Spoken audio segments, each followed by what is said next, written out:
Truth is making a comeback. America's Top Stories with Lisa K. Donner. The Democrats are salivating at the prospect of President Trump's demise and have visions of the Donald in an orange jumpsuit dancing in their heads this Christmas season. The I word, impeachment, seems to be on the tips of their tongues, along with another phrase that they've been bantering around a lot: unindicted co-conspirator. This is not an exaggeration. We have some clips for you that we believe you will want to hear. We're going to start with a very popular segment called Say What? Joining me is my better half, Tim Donner. Thanks for coming on the show, Tim. My pleasure, Lise. Good to be with you. All right, so the thing about Say What is it's very popular. You've had it on your radio program, Liberty Nation Radio, which is syndicated on the Radio America network. You also have it on your website, and everyone seems to like it. In a nutshell, what is Say What? Well, Say What is a compilation of the most wacky, astonishing, and damnable things uttered by politicians and the chattering class. It's the most popular segment of the show, and no wonder, because it's the most notable head-turning statements of people in the swamp or in it and around it. Yeah, I'm sure it's not hard to find the wacky and damnable things, but today we're going to start with a member of the chattering class, also known as Little Chuck Todd. Set this up for us quickly, please. Well, the diminutive Mr. Todd, a prominent member of the establishment media, was among those who were salivating at the thought that Michael Cohen's prison term and his plea and his sudden about-face on what Donald Trump had done would lead to perhaps impeachment proceedings based on a campaign finance violation for paying off paid women. Okay, let's go to the videotape. You have the Justice Department, if you will, in the Southern District of New York, pretty explicitly implicating the president in a crime.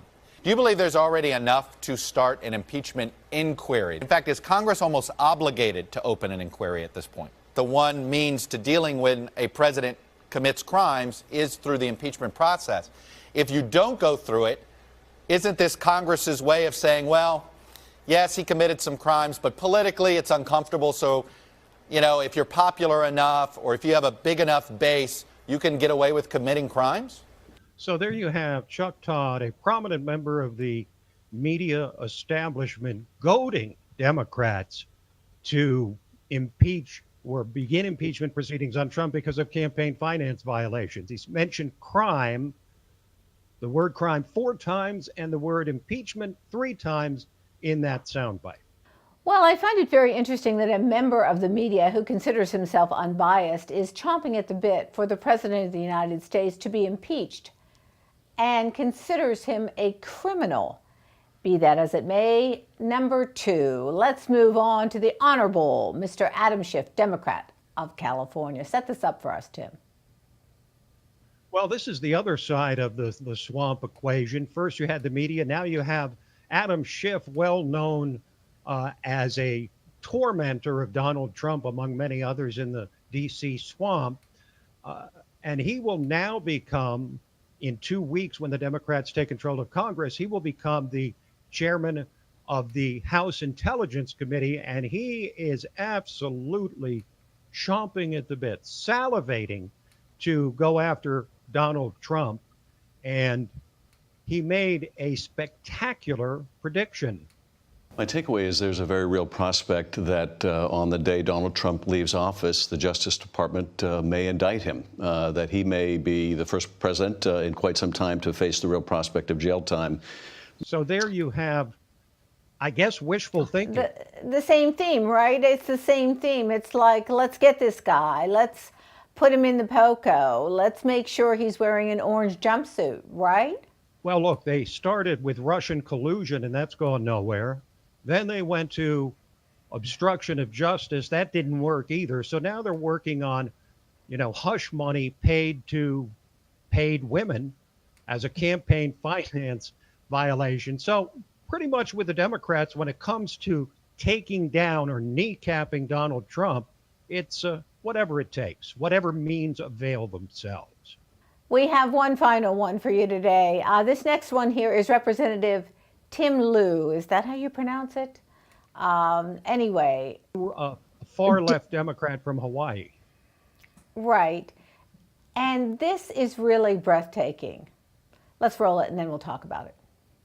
I would love to be able to regulate the content of speech. The First Amendment prevents me from doing so.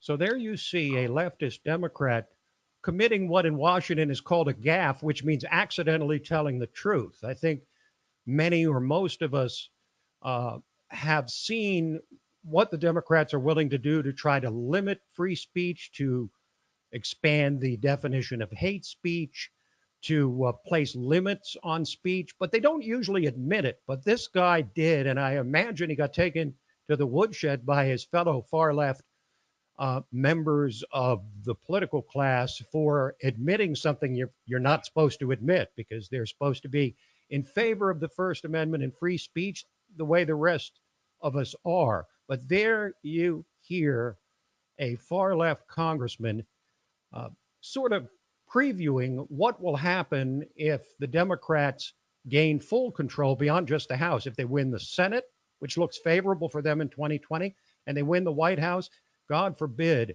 that this kind of thinking would be prevalent in Washington. Well, it's a sad state of affairs when the members of our Congress believe the First Amendment is nothing more than a roadblock. Thanks so much for joining us on Truth is Making a Comeback. Tim Donner of LibertyNation.com, our chief Washington columnist. Thanks so much, Tim. Thank you, Lisa. Truth is making a comeback. Visit us at LibertyNation.com.